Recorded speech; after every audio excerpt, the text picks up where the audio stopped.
Des idées à déplier. Des idées à déplier, la liberté à déployer. Nous déployons ici plusieurs conversations, à 2, 3 ou 4 voix, pour échanger sur notre monde en mutation.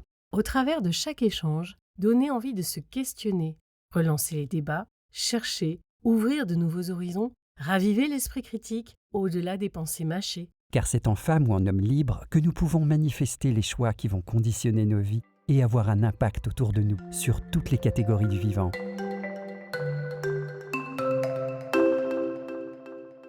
Alors bonjour à tous. On est vraiment encore une fois, très heureux de vous retrouver. Donc aujourd'hui, l'idée c'est, de vraiment, que Michel vous raconte, les expériences concrètes qu'il a faites avec certaines communautés, un peu partout dans le monde. Parce qu'on trouvait que c'était vraiment intéressant aussi pour vous dire que, ben, du coup, il y a vraiment des expériences, il y a vraiment des choses qui existent déjà et donc du coup, bah, ce qui est intéressant, ce qui nous a paru vraiment, très intéressant dans ces rencontres, dans ces expériences de rencontres, c'est que ce sont des communautés qui justement, font société différemment et sont, des incarnations, très concrètes de justement ce translocalisme ou ce cosmolocalisme, dont parle Michel, c'est-à-dire des communautés qui font société en dehors des frontières, géographiques. On va voir comment aussi ils vont développer, des formes de commun. Donc, bonjour Christine, bonjour Michel. Je ne sais pas Christine si tu veux dire un mot avant qu'on donne la parole à Michel et qu'on voyage avec lui? Merci pour le partage. Ce que je voulais simplement dire à nos auditeurs, c'est que en fait, cet entretien vient à la suite et à la fin de tout un parcours d'entretien, qu'on a mené ensemble, qui sont à la fois, en vidéo avec Prenez Place et en podcast avec Altercop et qui ont pour objectif de retracer dans le détail la compréhension de cette évolution de civilisation que Michel a eu la gentillesse de nous partager. Donc ça a donné lieu à 7 entretiens pour arriver à comprendre et expliquer et 2 débats, un qu'on a fait, ensemble et un que Michel a fait avec, 3 autres personnes pour arriver à avoir des clés de compréhension et de lecture et on s'est dit que cet entretien pouvait être, précieux parce qu'on pourrait croire que ça n'est que théorique et conceptuel et là Michel va nous partager des expériences concrètes réelles, et dire que c'est en train d'advenir et que ça peut peut-être nous inspirer, comme étant, une façon, d'être, au monde nouvelle et une façon de faire société, comme tu disais Emmanuel, d'en tirer des catégories pour peut-être voir si c'est exportable. Voilà et la suite, Michel va nous la raconter. Donc on vous remettra, tous les liens, en description pour ceux qui auraient, loupé, un épisode. Ouais, je te donne la parole Michel et on embarque avec toi. Merci encore une fois de m'inviter, mais je voudrais juste peut-être faire un petit cadre, pour expliquer pourquoi je trouve ça important, cette expérience que je vais raconter. Donc, il y a d'un côté, des communs physiques, donc qui sont quand même revenus. Donc on peut dire que les communs avaient été largement occultés, surtout en Occident, donc en Europe, aux États-Unis. Mais certainement depuis 2008, il y a une recrudescence, de personnes locales, qui se remettent, en branle pour recréer des communs. Que ce soit autour de la nourriture biologique, nourriture saine, l'habitat plus collectif, transport partagé, et cetera. Donc, j'ai pu travailler là-dessus. J'ai fait une étude, dans la ville de Gand où on avait par exemple, vu qu'il y avait 50 projets en 2008, il y en avait déjà 500 en 2016. Ceci dit, ces projets sont quand même souvent très localisés, ils sont très sous-capitalisés. Typiquement, c'est souvent 2 personnes, qui ont un demi-salaire d'une ONG et qui vont travailler 16 heures par jour, pour rendre possible, ces projets. Mais néanmoins, ça se fait, ça c'est en croissance, 10 sur 10 ans, c'est pas rien, hein, c'est quand même significatif et je dois dire que c'est un peu quand même dans le monde entier. En tout cas, moi, j'ai pu voyager le continent américain, Amérique latine, Europe. J'ai quand même beaucoup vu, même Afrique du Sud, j'ai vu ce genre de projet. Voilà. Donc ça, c'est une chose. Puis, ce que j'ai raconté aujourd'hui, c'est plutôt un autre pendant. C'est des gens qui sont en train d'essayer de créer des vies, on va dire, qui sont pas ancrées nécessairement dans une géographie particulière. Donc, c'est des gens qui ont développé une sorte de nomadisme aujourd'hui. Alors, je fais attention de ne pas idéaliser ce monde-là non plus, mais je crois que c'est significatif. Et à la fin, peut-être, de notre entretien, je vais peut-être présenter l'idée que ce qu'il faut, en fait, c'est cette convergence de ces deux mondes-là. C'est-à-dire un monde qui est vraiment ancré dans le physique, mais qui est sous-capitalisé, et un monde qui est translocal et qui est presque surcapitalisé d'une certaine façon. Et je vais un peu expliquer ce que je veux dire avec tout ça. Voilà. Alors peut-être aussi dire quand même une sorte de contexte personnel. Donc, il y a eu Covid. Donc, du coup, moi j'étais quelqu'un qui voyageait beaucoup. Je vivais en fait souvent de mes invitations, hein. Les gens m'invitaient pour parler dans des conférences, des festivals culturels, etc. Et puis il y a eu Covid et ça a changé énormément de choses. Et en fait, mon premier voyage, euh, après donc cette période d'isolation, et j'avais beaucoup hésité, c'était au Monténégro. Alors j'explique un peu, pour expliquer le Monténégro, le contexte. Donc en 2009, il y a eu l'écriture d'un white paper, comme on dit en anglais, qui a établi l'existence du Bitcoin.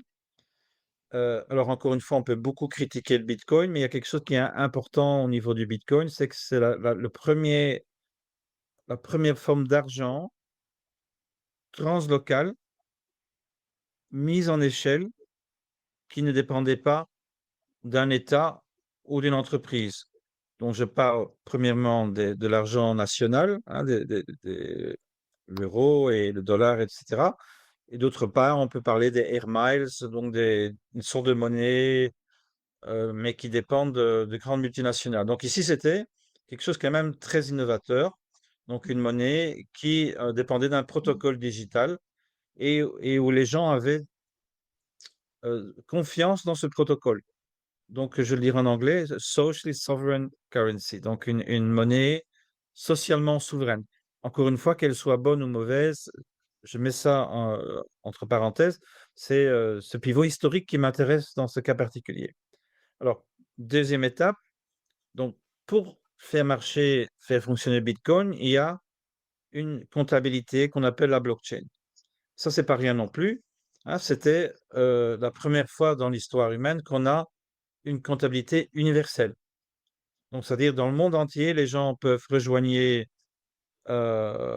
Bitcoin et après tous les services qu'on va programmer au-dessus, et ils sont dans une comptabilité intégrée mondialement.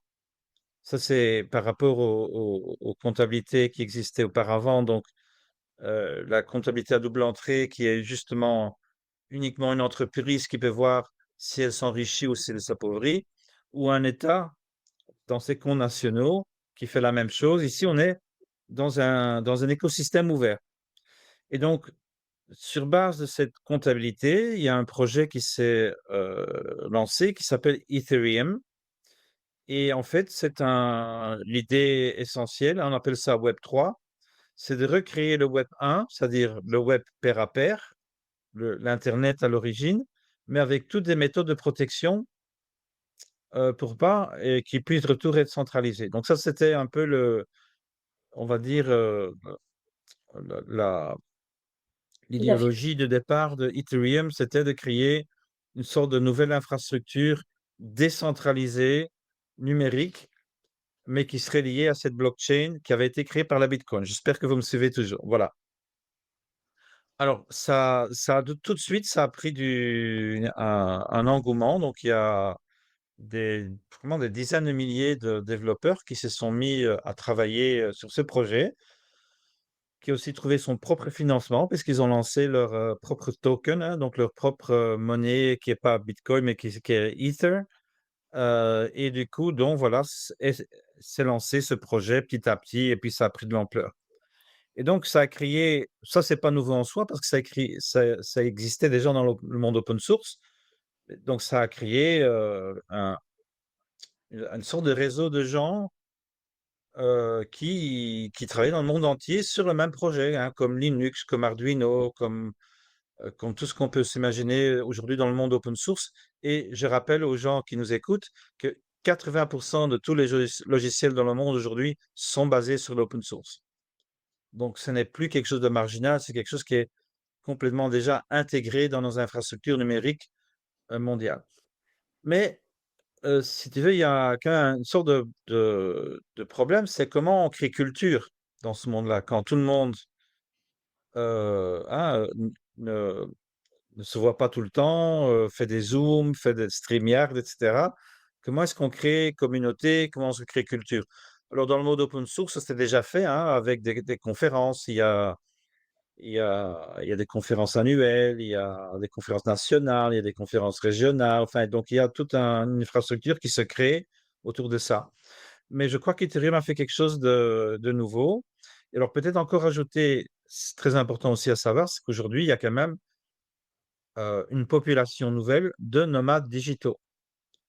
Le dernier chiffre que j'ai pu voir, c'est 50 millions de nomades digitaux. Donc, ce sont des gens qui travaillent avec un travail de codage, du travail symbolique, hein, avec le langage, le marketing, du code logiciel, du design partagé, enfin, tout ce qui est finalement lié à l'ordinateur et qui n'est pas lié à un endroit physique particulier. Donc, ce sont des gens qui, a priori, sont capables de travailler ailleurs que chez eux. Ils ne sont pas obligés d'aller à l'usine, ils ne sont pas obligés d'aller au bureau. Ils peuvent faire du travail en distanciel, qui peut évidemment être dans le pays même, hein. Alors, je ne sais pas si on peut appeler ça des nomades digitaux, mais par exemple, ma fille s'est acheté une petite maison dans la Creuse, où c'est encore pas cher. Et c'est un village qui était abandonné il y a 20 ans. Aujourd'hui, il y a 70 personnes. Je suis belge, hein, donc 70 personnes qui se sont réinstallées dans un village près de Felletin dans la Creuse. Juste pour dire que même en France, il y a un mouvement néo-rural mais il y a des gens aussi qui quittent le pays. Alors pourquoi est-ce qu'on ferait ça? Faut peut-être aussi l'expliquer. Donc généralement, les gens qui travaillent dans le numérique sont des gens qui sont relativement bien payés, en tout cas mieux que, on va dire, la moyenne, hein, de beaucoup de gens qui sont dans le monde physique, dans l'industrie du service, etc., sont très très mal payés en général. Ces gens-là sont plutôt bien payés. Et comme ils sont bien payés, mais ils doivent pas être à l'endroit où, un endroit précis, donc est venue quand même l'idée de faire une sorte d'arbitrage géographique. Hein, donc si je gagne, je vais donner un exemple, si je gagne 4 000 $ que je travaille pour une firme technologique en Californie et que je viens vivre en Thaïlande, où moi je vis, par exemple, à Chiang Mai, ben, on peut très très bien vivre avec 1000 $. Donc, du coup, c'est créer un mode de vie où on gagne assez bien sa vie, on choisit un pays où on dépense beaucoup moins, et du coup, on peut épargner. Donc, comme beaucoup de ces personnes sont aussi très motivées par le monde open source, le logiciel libre et la connaissance partagée, souvent le mode de vie devient un mode de vie où on va travailler 18 mois pour un projet et puis on a assez pour, pendant 2 3 ans, travailler pour des projets qui ne sont pas nécessairement rémunérés. En plus, hein, on met là-dessus la croissance de valeur des monnaies crypto et on voit qu'il y a tout un monde qui s'est créé avec des gens certes privilégiés, hein, puisque effectivement ils sont bien éduqués, ils ont des capacités qui sont en demande et donc ils sont bien rémunérés et ils peuvent voyager. Mais il ne faut pas sous-estimer, quand on parle de 50 millions de personnes, c'est 5 fois la Belgique quand même. Donc, juste pour vous dire que même dans un monde avec 7 milliards d'habitants, ce n'est pas rien quand il y a cette masse flottante de personnes qui bougent. Mais on voit aussi que ça pose des problèmes psychologiques. C'est pas donné à tout le monde d'aller vivre dans un autre pays est-ce qu'on a des amis? Est-ce qu'on a comment est-ce qu'on tient en contact? Enfin, il y a beaucoup de on peut voir qu'il y a des problèmes psychologiques et culturels et de collectivité qui se posent avec ce mode de vie. Voilà, tout ça pour créer un certain cadre. Et donc, à un moment donné, Vitalik Buterin, qui était qui est le fondateur de Ethereum, il s'est dit, il faut qu'on fasse quelque chose, enfin, il faut qu'on prenne une initiative culturelle de création de vie commune. Et il a invité les gens à un village temporaire, le premier, qui s'appelait Zuzalu. Et Zuzalu, ça s'est fait au Monténégro, hein, un petit État montagnard dans les Balkans, hein, près de la Serbie et la Croatie et tout ça. Et moi, j'avais beaucoup hésité parce qu'effectivement, c'est pas du tout, a priori, c'était pas mon monde. Et il faut aussi dire que l'idéologie de ces milieux est souvent très, très libertaire et c'est pas nécessairement une idéologie qui me plaît. Donc, j'avais beaucoup hésité avant d'y aller et j'ai été invité en particulier par un groupement qui me plaisait. Donc, c'est le groupe Network Nations. Donc, c'est un workshop continu et extraterritorial qui est organisé par Primavera de Filippi, qui est directeur de recherche à la CNRS, qui a une communauté utopique qui s'appelle Fetopia, quelque part en Bourgogne, dans un château. Personne très intéressante et qui m'invite chaque fois à faire ces Network Nations workshops. Et du coup, donc, ça me, donc je peux y aller sans dépenser mes propres fonds. Et juste pour dire quand même que je suis pas béat hein, par rapport à ça. Donc, dans, c'était dans une ville côtière où on ne pouvait pas rentrer avec sa voiture si on n'était pas propriétaire d'une maison. Donc, du coup, pour vous dire que c'est pas le peuple hein, qui habitait là. Alors, les Monténégrins pouvaient venir, mais ils devaient marcher 20 minutes à partir d'un parking pour quand même dire qu'il y avait des obstacles, hein, que ce n'était pas quelque chose qui était comme ça populiste. Voilà, Ça n'était pas ouvert. normalement, il fallait payer pour y être et puis il fallait louer un appartement. Donc, c'est quand même des coûts qui sont pas négligeables pour beaucoup de personnes. Et donc, je peux dire que j'avais quand même un a priori négatif et cette partie de ma critique, elle n'a pas disparu. Euh, Ce qui était bien à Monténégro, c'était justement quand même le pluralisme. Donc, c'est qu'il y avait d'un côté des gens libertaires, des gens qui s'intéressaient à la longévité, voire même à l'immortalité. Donc, il y avait des sous-cultures que beaucoup de gens peuvent trouver un peu bizarres.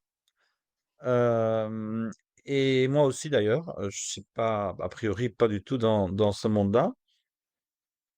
Et, mais il y avait aussi justement ce groupe, hein, Network Nations, qui était un groupe qui était plutôt de tendance progressiste, hein, avec par exemple le Blockchain Socialist, Joshua Davila, qui a écrit un livre, Blockchain Radicals, qui était là. Il y avait Amir Taki, qui s'est battu au Rojava avec les Kurdes. Enfin, il y avait des personnages de tous bords et très intéressants. Mais moi, ce qui m'a frappé, ça, je vais quand même le raconter, même si ça peut paraître peut-être un peu un détail, mais à un moment donné, je suis assis à une table, il y a quelqu'un qui nie la crise climatique, il y a quelqu'un qui est un investisseur vert, un impact investor, et il y a quelqu'un qui adhère aux idées de Jem Bendel, Deep Adaptation, donc qui croit finalement qu'il est un collapsiste, hein, qui croit que c'est déjà trop tard et que la meilleure chose à faire, c'est se préparer pour après le collapse. Mais ce qui m'avait frappé, et ça j'avais plus vécu depuis des années, hein, dans notre monde de polarisation politique, c'était que ces gens se parlaient poliment et sans animosité. Et moi, ça m'a fait un choc salutaire. Je me dis, tiens, ça, on en a besoin dans la société, c'est très difficile, et ici, c'est possible. Et alors, évidemment, ma réponse, elle est toute faite parce que je pensais déjà comme ça avant, c'est les communs. Alors, qu'on adhère ou pas à ce milieu, il y a une chose qui les lie et c'est la croyance dans, la décentralisation. Qu'ils soient de gauche, du milieu ou de droite ou libertaire, ça n'a peu n'importe, ils croient tous que en collaborant à la co-construction de cette infrastructure décentralisée, que ça va être bon pour tout le monde. Et donc ils sont unis. Pardon. Oui, vas-y, Christine. Je reformule juste, leur commun, c'est les communs. C'est ça que tu dis. Ce qui les unit, leur commun, c'est les communs. C'est un commun de construction de technologies décentralisées. Donc ils sont tous en train de faire un commun qui est Mmh. par nature décentralisé, qui sont donc des technologies qui sont, contre la censure, pour la protection de la vie privée, qui sont qui ont un design technologique pour éviter des concentrations, etc., etc. Donc il y a quand même, voilà. Et ça les unit. Et ça leur donne une force. Parce que, évidemment, comme ils sont liés à une crypto-monnaie, que cette crypto-monnaie peut monter et descendre, ce qui est quand même intéressant, c'est de savoir que quand ça perd 2 tiers de sa valeur, ça n'arrête pas. Ça n'a jamais arrêté. Donc c'est un mouvement qui existe depuis 10, 15 ans, qui ne s'est jamais arrêté. Donc qui est basé sur quelque chose qui est beaucoup plus fort que ce qu'on pourrait croire parfois de l'extérieur, que c'est un mouvement spéculatif. Non, non, non, pas du tout. Non, c'est un mouvement de croyance. Et alors, je vais peut-être faire mon petit laïus là-dessus, hein. Donc, il y a cette idée que les religions mondiales étaient, selon Kojin Karatani dans son bouquin dont j'ai parlé dans la série The Structure of World History, donc la structure de l'histoire mondiale. Donc, on essaie de recréer le monde convivial à un niveau de complexité technologique et sociétale plus haute. Et donc ça a été essayé par les religions, qui sont toujours d'abord des sortes de révolutions prolétaires avant de devenir des religions impériales. Ça a été essayé par les grands mouvements sociaux du monde industriel, le marxisme, le fascisme, le libéralisme. Donc il y a cette poussée messianique, hein, c'est pas simplement un intérêt matériel. Et moi je crois qu'aujourd'hui, une ère de désintégration des structures du monde industriel, ça prend la forme justement de ces communautés constructives. Donc moi je prétends que ce sont aussi d'une certaine façon, même s'ils sont tout à fait séculaires, hein, des communautés où il y a une sorte de foi. Et cette foi, c'est une foi dans la décentralisation. Donc c'est une foi non rationnelle, c'est un choix de vie qui finalement les lie entre eux, malgré les différences qu'il peut avoir sur beaucoup d'autres points politiques. C'est pour ça qu'on peut avoir le petit-fils de Milton Friedman et le blockchain socialiste, Mmh. finalement, qui se parlent dans le même milieu et dans la même communauté. Ce qu'ils partagent, c'est qu'ils sont tous les deux en train de travailler sur une infrastructure décentralisée. Et à l'intérieur de ça, évidemment, ils ont des différences. Donc ça, c'est important. Et moi, ça a fait tilt parce que justement, j'avais quand même aussi beaucoup souffert personnellement de cette polarisation et de choses qui m'étaient arrivées. Donc j'étais euh, très sensible à ce point-là. Et moi, ça fait un clic. J'ai dit, voilà, il y a une vraie communauté ici. Et donc ça, c'était ma première expérience. Et là, j'ai par exemple rencontré des gens avec qui je travaille encore aujourd'hui, hein, les Global Chinese Commons, donc une communauté crypto-nomadique de langue chinoise qui est organisée dans le monde entier pour stimuler les efforts des développeurs de langue chinoise dans le monde Ethereum. Et comme ça, il y avait plein de communautés que j'ai pu rencontrer dans cet endroit-là. Alors, ma deuxième expérience, toujours invitée par Primavera Philippe, ce sera Esmeralda. Alors, ce qu'il faut voir, c'est que Zuzalu a explosé, en fait, dans le bon sens, dans le sens que les gens étaient tellement, apparemment, contents de cette expérience, ils trouvaient ça tellement probant que beaucoup des gens qui ont été là ont voulu refaire la chose avec des amendements, et donc du coup, il y a eu une explosion dans le monde entier d'événements post-Zuzalu, on va dire, avec des noms différents. Par exemple, moi j'étais à Zoo Connect, ça c'était à Istanbul, et puis j'étais à Edge City Esmeralda, qui était en Californie. Et juste quand même pour dire aussi, alors je vais arriver à Chiang Mai, hein, ne vous inquiétez pas. Donc à Esmeralda, qui était euh, dans le nord de l'État de Californie, où ils sont en train en fait de bâtir une vraie communauté physique permanente. Donc aujourd'hui, il y a des grands projets, hein, avec des financements pour faire, par exemple, quelque chose qui va s'appeler Switzerland, Switzerland, qui sera donc un terrain où ils vont bâtir une nouvelle ville.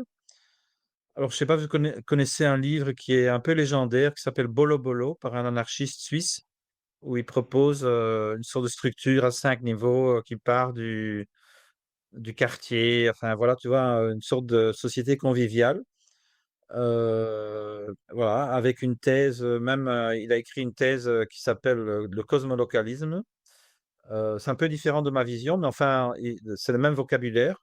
Et donc, ils veulent créer cette ville en Suisse. Un autre projet sur Vancouver Island, donc l'île de Vancouver, aussi assez grand. Donc, il y a des projets aujourd'hui avec des gens qui veulent créer des communautés permanentes dans des endroits particuliers. Donc, Esmeralda a une version temporaire et une version physique qui est en construction et ils ont tous les deux le même nom. Mais voilà, bon. Donc, Esmeralda, c'était 1000 personnes et déjà 17 événements par jour. Et il y a eu comme ça Zoo Georgia, Zoo Thailand, tu vois, il y a eu Edge City, Chiang Mai, enfin, il y a eu une explosion de ces villages temporaires. Et alors, ce qui va se passer en Chiang Mai, c'est ça qui est unique, c'est la première fois qu'ils vont se rencontrer. Donc, création, explosion et confédération. Et quand même sur un temps assez court, hein, sur 2 ans. Mmh.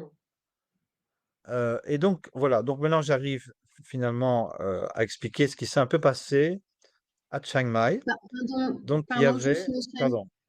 Oui, juste, parce que je sais pas, ça m'intrigue.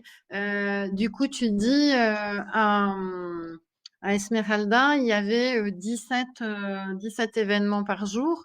Est-ce que tu peux juste nous dire, enfin, qu'est-ce que c'était que ces événements? Est-ce que c'était des conférences? Est-ce que c'était plutôt des choses où les gens participent? Enfin, qu'est-ce que c'était que ces événements? Alors, c'est assez varié. Donc, il y a, disons, un niveau qui est niveau technologique, hein, donc, c'est soit expliquer des projets technologiques, hein, qu'est-ce que c'est ZKP, qu'est-ce que c'est. Euh, enfin, il y a beaucoup de nouveautés technologiques qui se font dans ce monde-là. Et donc, qui doivent être expliqués. Donc, ça se fait. Il y a des hackathons. C'est Donc ça, là, c'est plutôt. c'était une nouvelle Voilà, il y a version. pas mal d'hackathons. Mmh.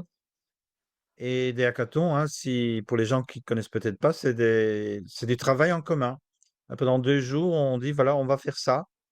Et chacun travaille ensemble d'une façon spontanée, essaie de faire le maximum sur 2 jours pour mettre sur pied un nouveau projet numérique. Euh, Alors, il y a des mapatons, hein, où on fait des cartographies en collectif. Enfin, il y a plein de choses comme ça qui se passent. Mais il y a aussi, et ça c'est important, je vais peut-être aussi le mentionner parce que j'ai écrit un article là-dessus. Il y a un côté que moi j'appelle épicurien. Je vais vous expliquer pourquoi. C'est des gens qui sont quand même, et je ne sais pas d'où ça vient, mais je constate, hein, que dans cette culture, il y a euh, un énorme attention sur le bien-être psychologique et physique. Et j'aimerais bien vous expliquer quelques mots pourquoi j'emploie le mot épicurien.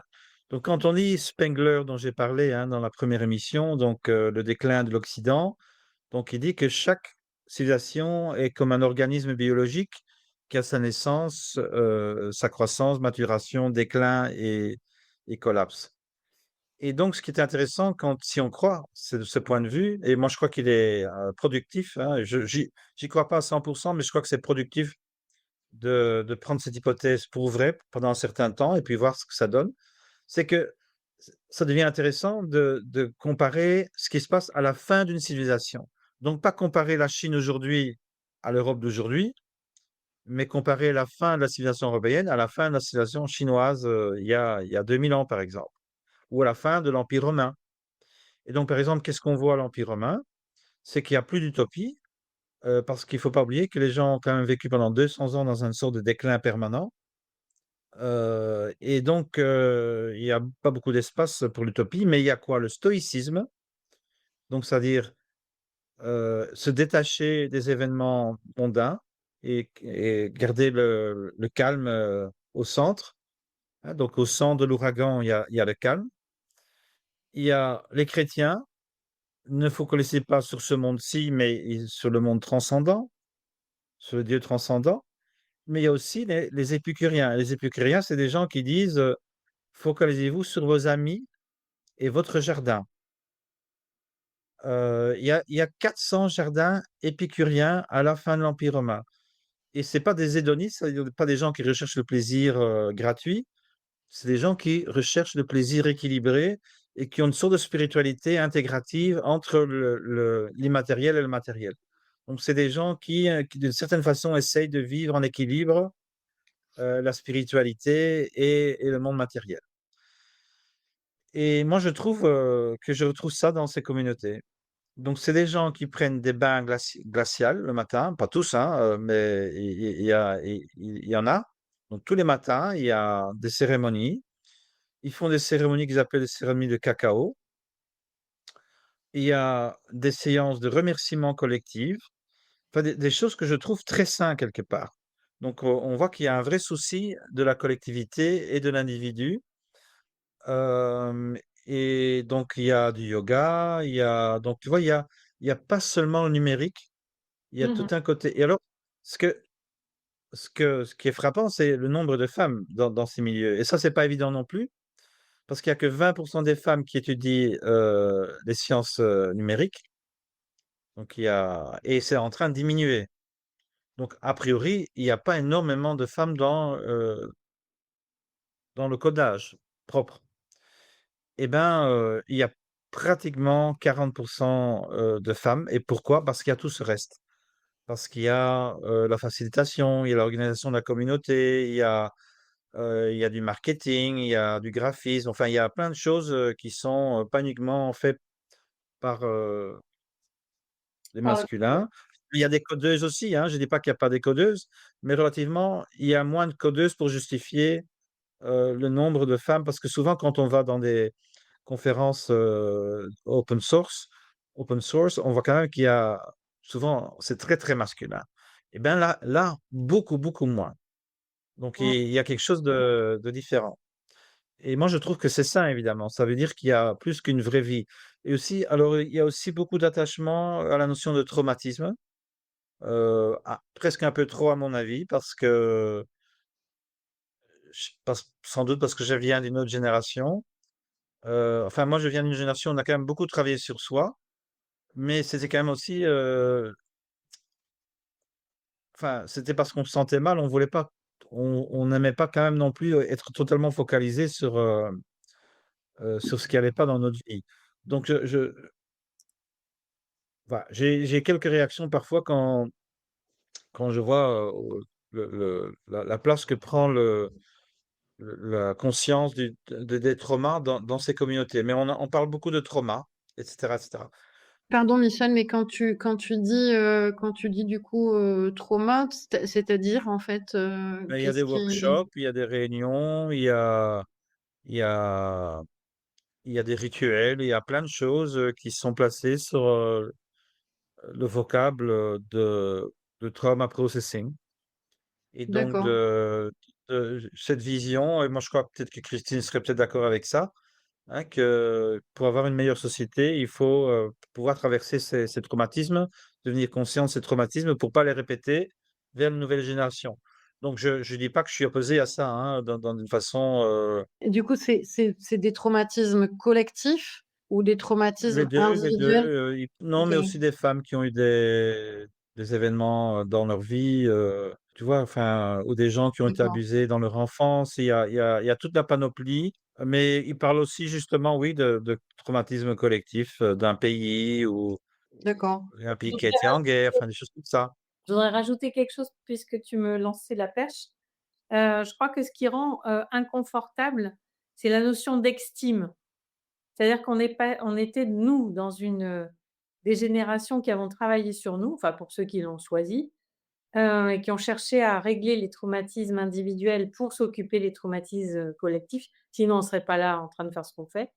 Mais la différence, c'est que, on est d'une génération de l'intime, c'est-à-dire qu'on racontait pas forcément à la terre entière le processus de résolution intérieure, tandis que dans la société narcissique dans laquelle on est dans un extime, et ça va, enfin, on est en train d'en arriver à la saturation parce que, du coup, Oui. ça devient excessivement envahissant.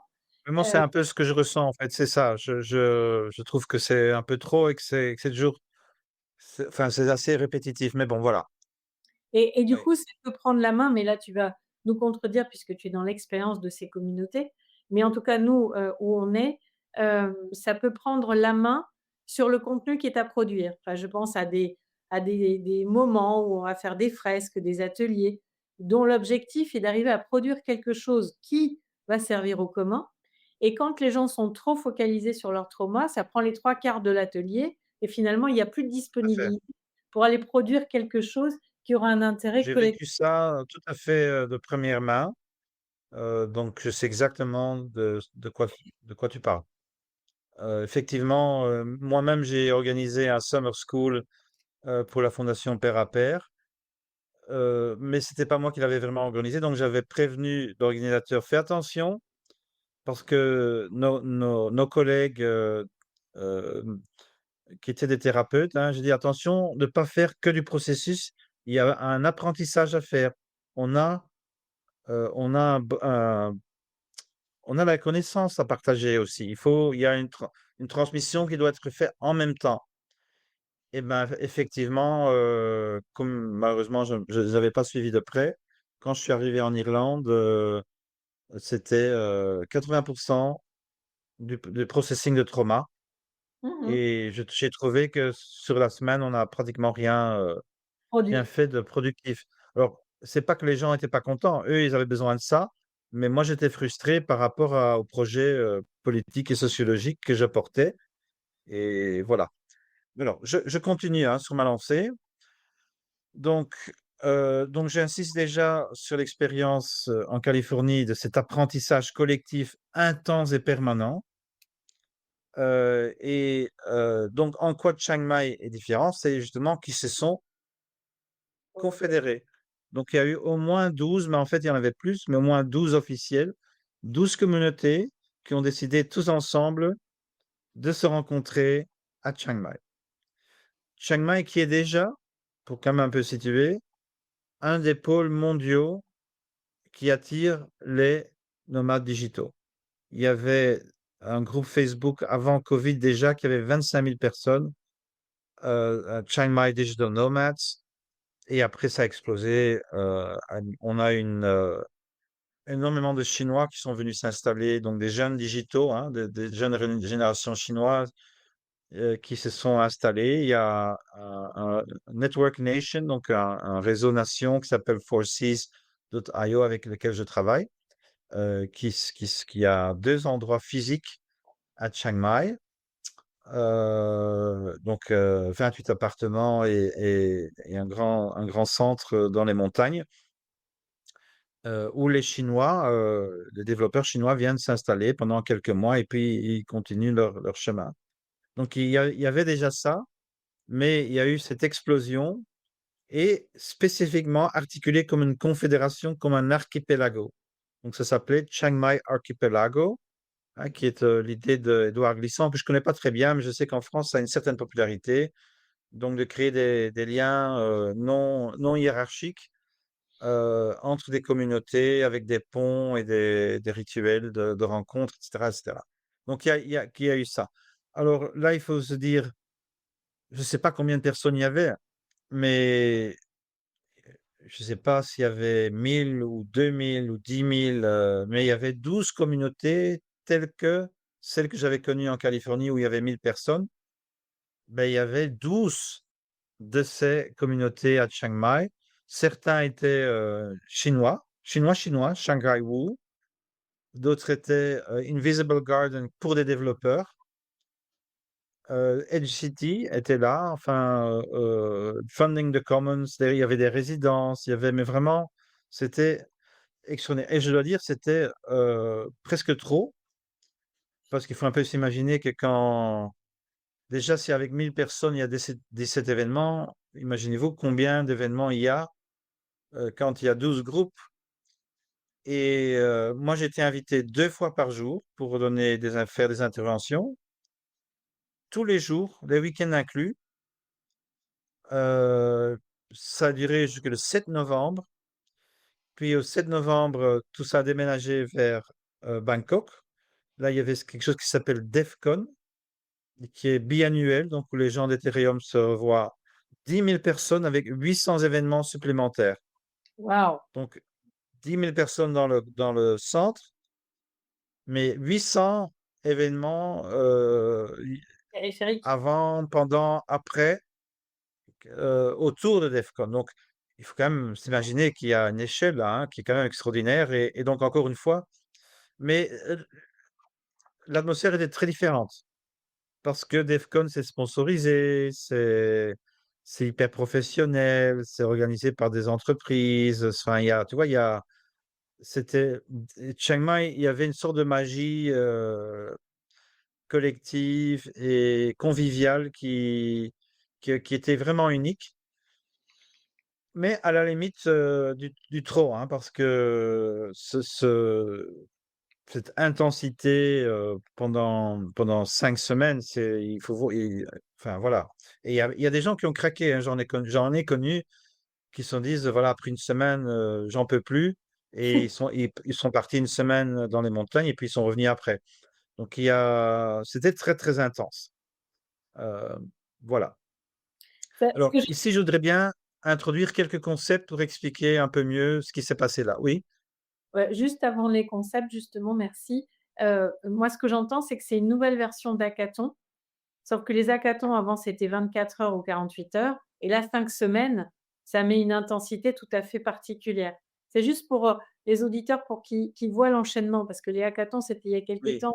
Il y a eu un engouement, puis ça s'est un peu arrêté. Enfin arrêté, c'est devenu très, très, très minoritaire alors que tout le monde en faisait et là, ça ressurgit avec une nouvelle forme, une nouvelle méthode et avec cette singularité, de l'intensité numérique. Pas que, hein, puisque là, tu oui, parles de rencontres physiques, mais ce modèle est questionnant. On va pas le questionner là, mais voilà, je voulais juste attirer l'attention sur ce oui, point-là oui, et je te repasse la oui. parole pour les catégories. J'aimerais aussi te poser une question, du coup, sur ces hackathons.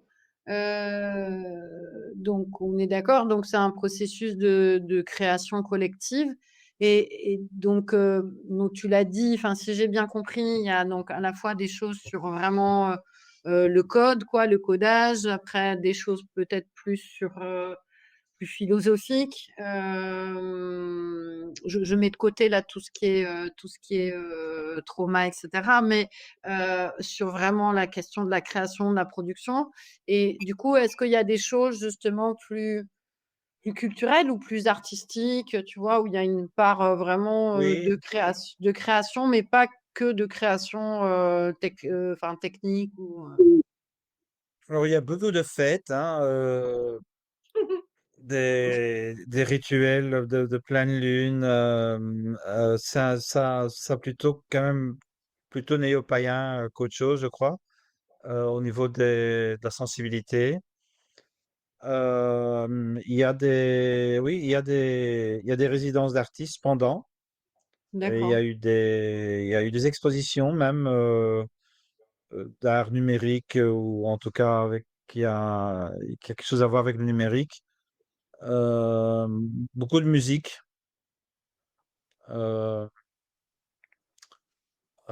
et en fait, je dirais que faire communauté, c'est très important. Donc je crois que ça, on va peut-être y venir, hein, mais donc là, on pourrait déjà introduire l'idée de network nation, hein, de nation réseau. Donc il y a une vraie demande, un vrai désir d'aller au-delà de l'État-nation. Et Mmh. ça peut prendre différentes formes. Donc il y a une forme, je dirais, plutôt radicale libertaire et plutôt mercantiliste, qui est donc sous le vocable de l'État-nation, le livre de Balaji Srinivasan. Et ça, c'est presque, voilà, rassembler des fonds, acheter des terres, négocier avec des États pour obtenir des souverainetés digitales physiques. Mais c'est le virtuel qui crée le physique dans ce cas-là. Mais c'est presque souvent des idées de special economic zones, donc un peu comme ce qui est l'idée de Dubaï, hein, à l'origine. Donc penser Hong Kong, penser, tu vois. Donc l'idée, c'est presque des États corporatistes où plutôt que d'être citoyen, tu es membre d'une entreprise et tous les services publics sont faits par des entreprises. Donc c'est des idéologies ultra-libertaires, on va dire. Et de l'autre côté, donc c'est plutôt les gens que je fréquente, c'est plutôt donc Network Nation, les, les, euh, des nations réseau, euh, où on stresse beaucoup plus l'aspect communautaire, la culture commune, peut-être on cherche de nouvelles formes de citoyenneté, etc., etc. Donc il y a cette polarité, hein, et beaucoup de choses au milieu, sans doute aussi, mais il y a quand même un vrai désir euh, de, d'identité collective qui dépasse l'État-nation et qui sont, on va dire, des tribus affectives, un peu dans le genre de Michel Maffezoli, hein, qui était dans nos dernières conversations. Donc, c'est des sortes de constitutions de tribus non territoriales. Alors, juste pour quand même éviter les critiques, quand on dit non territorial, c'est clair qu'on a tous un corps, que notre corps est dans un espace bien physique, mais je crois quand même qu'il faut insister que ces gens essaient d'avoir une liberté relative par rapport à des endroits spécifiques. Donc, ils dépendent toujours d'une géographie, mais ils sont capables de faire une sorte d'arbitrage d'endroits différents. Et après, j'ai toute une critique là-dessus, mais on peut peut-être la garder jusqu'à la fin. Euh, mais voilà, donc il y a cette idée donc d'être relativement libre d'une géographie particulière, voire de créer sa propre géographie. Donc, c'est-à-dire de créer des gouvernances beaucoup plus spécifiques pour des gens qui ont des idées beaucoup plus spécifiques. Donc, ils essaient de vivre leur vie en même temps dans on va dire, dans un espace virtuel, hein, où ils peuvent se rencontrer dans le monde entier, mais ils auraient peut-être leur petit Vatican, si on veut, tu vois. Ils auraient des endroits où ils peuvent aller, où leurs idées sont plus radicalement appliquées. Et du coup, Michel, Donc, pardon, sur cette question de la gouvernance, du coup, qu'est-ce que tu as vu comme type de gouvernance mise en œuvre, en fait? Est-ce que vraiment ils pensent vraiment cette question? Est-ce que, par exemple, tu vois, est-ce qu'ils font des ateliers pour travailler sur des formes de constitution ou je sais pas, ou des règles, en fait, de gouvernance euh, je dirais pas encore vraiment. Donc, et je trouve que c'est encore sous-pensé. Et ça dépend des milieux, hein, mais les milieux, il y a des milieux très libertaires, évidemment, que je viens d'expliquer, hein. Pour eux, en fait, c'est si tu laisses le marché se réguler, ça va aller tout seul, si tu veux. Donc, tu vois, mais leur truc, leur exemple historique, c'est la Ligue hanséatique en Allemagne ou la République marchande hollandaise au XVIIe siècle. Enfin, ils ont des références. Mmh. D'autres, ils parlent d'agorisme ou de panarchie, donc ce sont des idéologies libertaires particulières, hein, qui sont peut-être pas très connues, mais qui ont chacun un peu leur chapelle, hein, hem, mais alors il y en a beaucoup qui sont pas, complètement libertaires, qui sont ou même pas libertaires du tout. Il y a vraiment un pluralisme, mais c'est pas une génération hyper politique, hein, donc je trouve que il y a peut-être pas une forme de pensée, heu, c'est, heu, c'est beaucoup plus encore dans le feeling, dans le désir, et on est un peu dans un présent éternel. Mmh. Ils font beaucoup d'exercices de: «Quel est le monde que vous voudriez?» Ça, c'est très, très commun. Donc, c'est toujours, «What is the world you wish for?» Et alors on part évidemment de l'idée qui est discutable, hein, que qu'on peut créer le monde qu'on désire.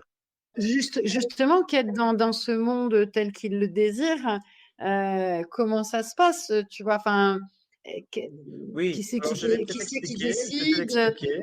Voilà, Oui, qui c'est oui. qui décide? Est-ce que c'est Alors hiérarchique? Est-ce que c'est l'État? Est-ce c'est que très bon, mélangé. a priori non, C'est puisque c'est décentralisé, mais Oui. Alors, par exemple, je viens d'écouter des critiques, donc Balaji Srinivasan qui est, hein, le hyper libertaire et très à droite aux États-Unis. Donc il vient de créer une école de réseau, Network School en Malaisie. Et il y avait 3 personnes dans mon groupe qui avaient été, chassées de là parce qu'ils avaient critiqué le chef. Ça, c'est très mal vu quand même dans le milieu, je veux dire. Donc ce niveau d'autoritarisme est très mal vu dans ce milieu et beaucoup des gens, jasaient, là-dessus, donc ils critiquaient Balaji pour, avoir créé cette atmosphère. Donc ça, c'est un on va dire peut-être une sorte de déviance un peu, autoritaire, mais qui est mal vue dans le milieu dans sa totalité. Hem, alors quand même, il y a beaucoup, beaucoup, comme dans le monde open source, à ce qu'on appelle, benevolent dictatorships, des dictatures, bienveillantes. Mais il faut voir que dictature, c'est pas le bon mot. C'est presque des monarchies bienveillantes. C'est-à-dire que c'est les gens souvent qui ont commencé le projet, qui ont un poids surdéterminant. Mais comme c'est un truc qui est basé sur beaucoup de volontariat, qu'il y a très peu de gens qui sont payés et donc il y a beaucoup d'enthousiasme, hem, donc c'est un peu, justement, ça marche comme l'open source où chacun fait plus ou moins ce qu'il veut, mais il y a toujours un cadre, qui fait l'arbitrage et ce cadre est rarement choisi et c'est un cadre qui est organique, si on veut. D'accord. Et là, on peut toujours faire la critique qui a déjà été fait dans un texte très connu qui s'appelle «La tyrannie du manque de structure», hein, The Tyranny of Structuredness, qui a été écrit dans les années 70 par une féministe, Jo Freeman, qui dit que quand l'autorité est informelle, elle est plus dangereuse parce qu'on ne sait pas où elle est et elle ne se déclare pas, mais elle a un vrai pouvoir. Donc ça, c'est une critique qu'on peut faire. Ceci dit, là où ils font beaucoup d'efforts, et ça, c'est évidemment à voir avec cette mentalité digitale, qui dans le pire des cas est une sorte de technocratie, c'est-à-dire ils connaissent la science numérique. Ah, ils ont fait, des études à l'université, computer science, game theory, donc la théorie des jeux et l'économie libertaire, hein, Austrian economics, l'économie de l'école autrichienne. Il y a quand même un cadre, je dirais pas tout le monde, mais peut-être 25 des gens qui sont quand même assez, fixés dans cette idéologie, qui croient que ça, c'est suffisant pour interpréter, le monde. Alors, par exemple, ce que je trouve très prometteur, moi, c'est quand même tout cet effort, de créer un équilibre entre le capital et le travail. Et j'ai trouvé un mot, que je connaissais pas, chez, Platon et Aristote qui s'appelle timocratie, l'équilibre temporaire entre l'aristocratie et le monde du travail. Heu et donc ça se voit, par exemple, dans les méthodes de votation, hein, par exemple, quadratic voting. Donc quadratic voting, c'est, donc chacun a des tokens Mmh. mais si tu as un token, tu as une voix. Pour avoir une deuxième voix, tu as besoin de 4 tokens. Pour avoir une troisième voix, tu as besoin de 16, donc c'est quadratique. Et donc, en fait, ça déplace le pouvoir de ceux qui ont de l'argent pour acheter des tokens vers ceux qui reçoivent des tokens pour leur travail. Mmh. Et donc ça, c'est très positif parce que ça met le poids du choix chez les contributeurs. Et donc, ce qui est intéressant dans ma propre théorie, évidemment, de cette transition vers du mode marchand vers le mode contributif, c'est que le capital est revu et interprété comme une des contributions. Mmh. D'accord. Et donc, ils se rendent compte qu'ils ont besoin de capital, mais en même temps, le capital est diminué dans son influence par cette méthode de votation. Et il y a plein de choses intéressantes, hein. Donc, ils s'autotaxent pour financer le travail collectif. Il y a beaucoup d'innovations dans ce domaine. Maintenant, ils ont même des arbres de décision où ils retracent. Donc, ils font maintenant déjà du financement rétroactif. Donc, une Oui. reconnaissance rétroactive du travail qui a été fait auparavant pour l'écosystème. Et donc, pour éviter on va dire, la corruption humaine, ils font des analyses numériques pour voir quel code dépend de quel code. Et comme ça, les gens qui ont écrit le code du départ, ils vont chaque fois recevoir un petit peu. Mmh. Euh, il y a des choses. Donc ça, je trouve très bien dans ce milieu que ça existe, ce genre de renouveau de la pensée, de la gouvernance, mais souvent avec la théorie des jeux et des méthodes objectives. Mmh. Euh, Merci. Alors, donc, tu as déjà énoncé quelques catégories là pour commencer. Donc tu as pu mentionner la question des communs, c'est ça qui fédère les gens. En plus d'un talent spécifique à l'origine qui est le codage et donc la culture numérique. Mais comme tu dis, dans ces communautés qui se rassemblent, il n'y a pas que ça. Il y a des personnes qui sont présentes aussi avec d'autres, talents. Bon, tu as dit plutôt, des femmes, enfin un équilibre, hommes-femmes de par des contributions différentes. Ce que pointait, Emmanuel, c'était dire donc est-ce qu'il y a une évolution, une modification de la gouvernance? En fait, vous avez mentionné 2 choses. C'est quel est l'ancrage politique dans lequel ils sont? Et là, tu as dit que ça pouvait être très pluriel et ils savent en discuter sans se battre. Donc il y a une qualité de dialogue qui permet, d'arriver à échanger sur l'essentiel qui sont les communs, tout en ayant des points de vue différents et des contributions au monde différentes. Et la gouvernance qui est comment est-ce qu'on prend des décisions qui a l'air d'être, peut-être pas totalement traitées, mais quand même il y a une volonté de rationalisation, d'objectivation pour anticiper les corruptions, pour essayer de répartir autrement le pouvoir et qu'il ne soit pas concentré sur la notion du capital. Tu as donc parlé de cette notion tout à fait singulière et particulière que tu appelles, cosmolocalisme. Donc ce que je te propose peut-être pour, conclure, ce moment ensemble, c'est, est-ce que tu peux, heu, expliquer les différentes catégories qui sont singulières à ce moment, de l'histoire de la civilisation, qui reprennent des choses que tu as pu écrire comme cosmolocalisme, civium et cetera? Voilà, si tu veux et voilà, bien. donc Civium, je vais commencer avec celui-là. D'accord. Donc ça, c'est une notion qui vient de Jordan Greenhall ou Jordan Hall, qui est assez connu dans le milieu numérique. Et donc, en fait, c'est sa notion de civilisation post-géographique, si on veut. Euh, alors, il introduit sa notion avec une référence à la superlinéarité qui vient d'un livre sur l'échelle, Scale, de Geoffrey West. Donc, il dit il y a des trucs, il y a des phénomènes qui sont sublinéaires et superlinéaires. Sublinéaire, par exemple, c'est le cerveau humain du bébé. Donc, c'est-à-dire que quand un bébé est né, il y a le poids du corps, le poids du cerveau. Quand il double son corps, le cerveau augmente seulement de 85%. Donc, il y a une perte d'efficacité quand il y a la mise en échelle. Par contre, une ville, tu doubles euh, le nombre d'habitants d'une ville, les, les relations sont exponentielles, les relations potentielles. Et en fait, en réalité, ça revient à 115%. Donc, tu doubles la ville, il y a 115% plus d'innovation et d'apprentissage dans une ville. Et donc, il dit, le civium, c'est remplacer la ville par du non géographique, par l'intensité numérique non géographique. Alors évidemment, ce que Jordan Hall anticipe, c'est pas encore ce que je viens de décrire, mais ce serait plutôt une sorte de réorganisation géographique.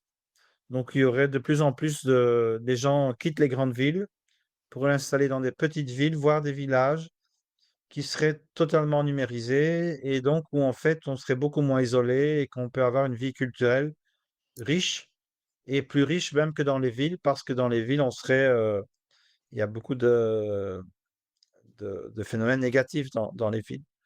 Mais donc, dans un certain sens, ce qu'on peut voir à Chiang Mai, c'était les prémices de la construction d'un civium, c'est-à-dire la capacité humaine de créer de l'apprentissage d'une intensité supérieure à celle qu'on a connue dans les civilisations basées sur l'urbain. Donc, c'est une sorte de prédiction du post-urbain. Et moi, j'ai trouvé que c'était quand même très, très impressionnant, cette capacité d'auto-apprentissage collectif très, très intense, qui se fait dans ces milieux-là. Et donc ça, c'est le civium. Deuxième concept, c'est Sinus. Et je ne sais pas de qui ça vient. Je sais que Brian Eno l'a employé et Kevin Kelly.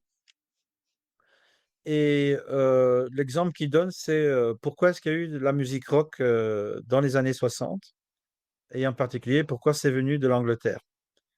Et il dit la raison, c'est simple, c'est qu'il y avait du chômage rémunéré. C'est-à-dire qu'il y avait énormément de jeunes gens sans travail, mais qui avaient assez d'argent pour s'acheter des instruments et donc de passer leur temps d'une façon productive et artistique. Et donc, ça crée une scène, et c'est cette scène qui a créé le genius. Donc, le genius crée le genius. Tu ne peux pas avoir de genius, de génie individuel, si tu n'y as pas d'abord une scène collective. Et donc, moi, j'ai expérimenté ça comme cette scène collective que le Web3 s'est créé une scène collective très, très productive au niveau culturel, intellectuel, etc. Euh, et donc, donc, il faut voir, ces gens étaient dispersés, se sont rassemblés, se sont redispersés, mais vont sans doute se re-rencontrer. En plus, ils sont toujours ils sont en mouvement.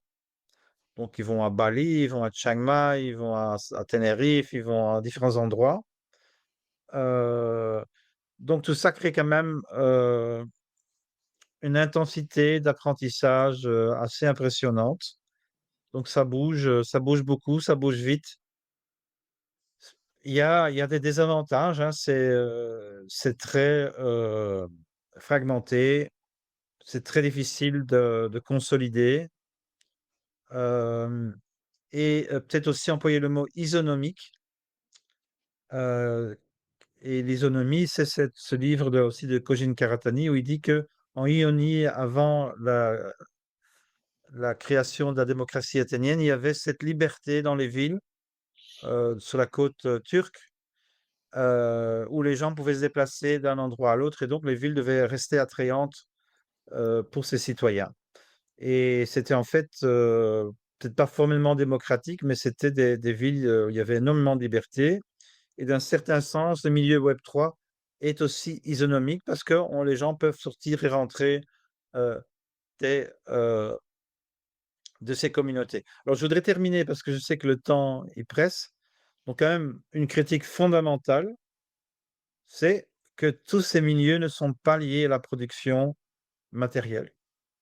Hein. Donc, je rappelle ce que j'avais dit dans une des émissions. Donc, on a d'un côté des gens qui sont dans la résilience, la régénération locale, mais qui ont du mal à être mis de se mettre en échelle et qui sont relativement vulnérables aux pressions d'un État-nation hostile et d'un capital transnational. Et d'un autre côté, on a ce réseau Web3 qui est capable de coordonner du travail et avec des moyens financiers considérables et de créer une nouvelle infrastructure numérique décentralisée, mais ils ne se sont pas encore rencontrés. Et moi, je crois que ça, c'est la priorité, c'est-à-dire créer des liens, un vrai cosmolocalisme, parce que Mmh. là, on est dans le cosmisme, hein, il faut bien, on n'est pas dans le Mmh. localisme, on est dans le cosmisme. Ouais. Et d'un autre côté, on est souvent dans le localisme. Et c'est la synthèse entre les deux sur laquelle on doit travailler. Donc, il faudrait que au moins une partie de ces gens dans ce milieu cosmique se rendent compte de leur dépendance sur l'état de santé social et écologique du monde physique et décident de devenir le lien. Et donc, moi, je m'imagine, donc, il y aurait des guildes biorégionales avec des gens qui sont motivés pour régénérer leur économie et leur écologie locale, mais il y aurait aussi des cadres voyageants qui sont un peu le catalyste et augmentent la capacité d'apprentissage de toutes ces localités. Donc, qu'ils ont la connaissance du réseau collectif. Mais moi, j'irai encore plus loin. Je trouve qu'il faut des modalités de copropriété entre le local et le cosmique. Je Mmh. crois que les locales doivent confédérer, créer des structures souveraines, pa- aidées par le numérique, et par ce biais-là, attirer des formes de capitaux qui sont compatibles avec les communs. Voilà, donc c'est un peu sur lequel je travaillais, mais on est à la fin. Mais je voulais quand même le dire. Donc la question n'est pas d'être béat par rapport à cette nouvelle culture, simplement de dire il y a des choses qui se passent, c'est très intéressant, et là, il y a des choses là qu'on va pouvoir employer aussi pour la transformation du monde. Donc, en connectant le travail positif qui se fait des deux côtés de cette polarité locale et cosmique. Merci pour, cette mise en scène et Emmanuel, peut-être, je te laisse, la parole.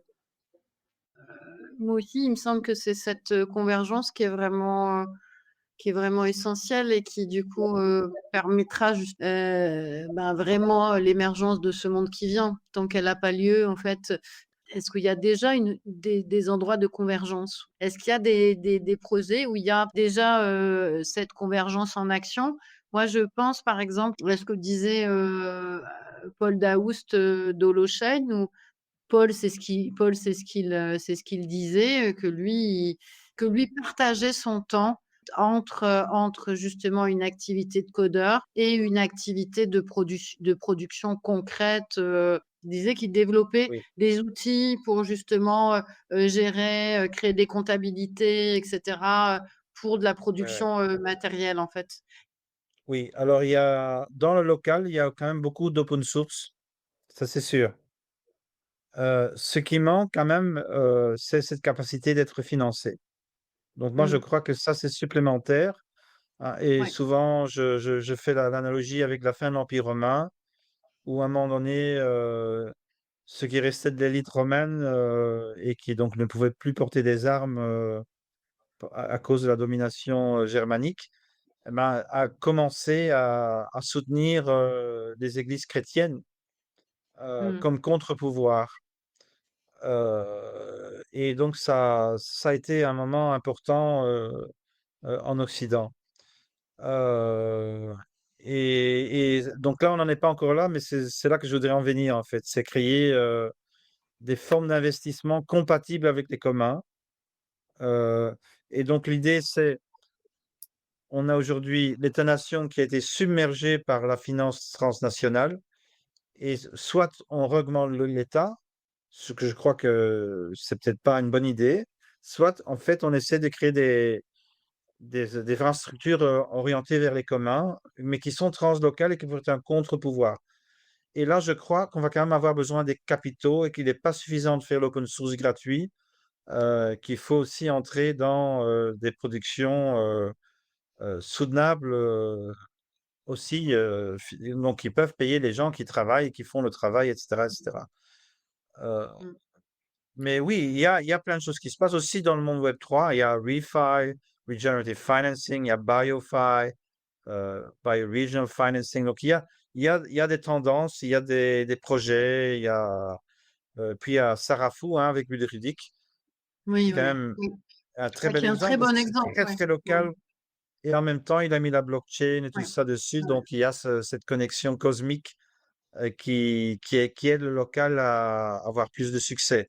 Donc c'est Mmh. sûr qu'il y a des exemples, mais c'est encore, disons, par rapport à la masse, c'est encore marginal, quoi. Par Ouais. rapport aux 3 trillions de dollars qui sont en train de flotter là dans le monde crypto, la partie qui est effectivement dédiée à la régénération est quand même encore marginale. Donc Ouais. il y a beaucoup de travail à faire, à ce niveau-là. En tout cas, l'intérêt de ce partage et merci, en tout cas moi ce qui m'anime, c'est vraiment d'arriver à avoir une vision globale, pour arriver à comprendre quelque chose qui en paradoxalement est en émergence. C'est-à-dire c'est beaucoup plus facile d'avoir un regard sur quelque chose qui est plutôt fixé, parce que ça a eu lieu, ça a avancé, ça s'est cassé la figure et cetera. Alors que là, notre défi, c'est d'arriver à regarder ce qui est en train d'émerger, tout en ayant des catégories pour arriver à apprécier, pour faciliter non pas l'influence dessus, parce que je pense que par essence, c'est des systèmes qui apprécieraient pas une influence extérieure, mais plutôt pour les nourrir de réflexion, pour dire voilà, là vous avez des bifurcations de décisions possibles, et si vous allez là, voilà ce qui pourrait se passer et si vous allez là, voilà ce qui pourrait se passer. Et donc ça, pour moi, ça permettrait plus facilement de réussir ces convergences si on sait, enfin si on a des scénarios assez fiables entre les leçons du passé, l'observation du présent et par conséquent le futur. Parce que quand tu parlais d'imaginer le futur, on est dans un joyeux, modèle, partagé partout qui est complètement utopico-vert, vert au sens, de la spirale dynamique. On mettra les liens dans les commentaires. Et pour moi, c'est pas réaliste. C'est-à-dire que voilà, il faut quelque chose qui soit beaucoup plus détaillé et qui soit beaucoup plus nourri. C'est pour ça que quand tu parlais tout à l'heure de la question, c'est normal de nettoyer nos traumas et c'est vachement bien. Mais si on ne produit pas une connaissance qui permet de comprendre ce qu'on est en train de vivre, ben, on risque de faire des prises de décision émotionnelles, ou je ne sais pas quoi moi, sur d'autres critères et on louperait l'occasion de bifurcation alors elle nous est vraiment offerte, quoi. C'est un peu ce que j'essaye de faire, hein, Christine. Donc, j'ai donné déjà 4 fois mon cours civilisationnel Mmh. et qui est quand même prisé dans ces milieux parce qu'ils se rendent compte qu'ils ont un manque, et donc il y a une réflexion qui commence à se faire, sur le long terme. Et j'ai aussi beaucoup réfléchi à toi parce que donc ça, j'ai pas raconté, mais après, j'ai été encore une semaine sur une île thaïlandaise avec, un groupe qui s'appelle Zoo Garden. Et donc, très épicurien, hein, comme nom, hein, Zoo Garden, mais inconsciemment, hein, ils ne connaissaient pas Épicure. Et j'ai beaucoup réfléchi à ce que tu avais une fois dit, sur la couleur jaune dans la spirale dynamique, parce que je trouvais qu'il y avait vraiment déjà, des éléments, de cette forme de conscience qui était très, très fort ancrée dans cette communauté. La façon dont ils se respectaient, ils se travaillaient sur eux-mêmes, ils travaillaient sur le collectif. Ils faisaient des séances de remerciements avant de partir. Enfin, c'était vraiment, il y avait une sorte d'autoréflexion communautaire, un respect mutuel. Et je disais, si on pouvait vivre comme ça, dans la longueur, ce serait vraiment pas mal du tout. C'était une vraie joie d'être là pendant cette semaine. Et ce sont quand même des gens qui, dans leur vie aussi, essayent, hein, d'être dans le vert, mais alors dans le vert écologique, hein, qui sont vraiment des gens qui ont des activités où ils essayent d'avancer, l'équilibre, écologique dans le monde. OK. Un petit mot de conclusion, Michel, et Emmanuel sans doute? Non, faire des ponts, hein, voilà. Il faut toujours faire des ponts et j'espère que je peux un peu contribuer à faire comprendre, disons à ces nomades digitaux, le besoin d'un ancrage Mmh. avec le monde productif et du monde productif d'être, alerte aux capacités nouvelles qui sont créées par ce monde-là pour renforcer le local. Le cosmo-local, c'est le cosmique pour renforcer le local. Merci. Mais oui, Manuel, merci vas-y. Michel. Merci Michel et merci beaucoup Christine. Oui, ben, à notre mesure aussi, finalement, l'idée de Prenez Place, il y a aussi, à l'origine, cette dimension-là, hein. C'était l'idée de faire se rencontrer, des gens, voilà, des cryptomonnaies ou du digital, alors à travers la question monétaire au départ, hein. Bon, maintenant, on a quand même on a ouvert et élargi et j'avais quand même envie de dire qu'il y a des ponts qui se créent, notamment entre les monnaies locales et la June. Il y a plusieurs groupes de travail qui essayent de tisser des liens et d'imaginer, une autre monnaie qui justement, ferait converger, la blockchain de la June avec le localisme des monnaies locales vers un translocalisme du coup il y a aussi d'autres expériences, entre les monnaies locales et des blockchains, qu'on avait évoquées notamment vers Clermont-Ferrand, donc voilà, il y a des choses et on prenait place nous aussi. On croit que on croit que qu'il faut que ces gens se rencontrent et essayent de créer quelque chose ensemble et comme tu le dis Michel, que ceux qui sont dans le dans le cosmique prennent aussi conscience, qu'ils ont besoin déjà, en fait, de ce qui est créé, concrètement, physiquement, localement et que ceux qui sont, plutôt, pour le localisme essayent de peut-être dépasser une sorte d'appréhension, ou de rejet, du monde digital un peu parfois, un peu a priori. Donc voilà. Mais un grand merci Michel. Moi je trouve que c'était vraiment chouette de traverser avec toi et de vivre aussi, à travers toi ces expériences, concrètes là de ces communautés, vraiment. Donc, je trouve qu'on Juste a pour, fait un chouette ajouter, pour pas voyage. que vous croyiez que je suis toujours dans ces milieux, éthérés, je reviens de l'Inde, où j'ai passé 2 jours avec les communautés des communs des forêts. Mmh.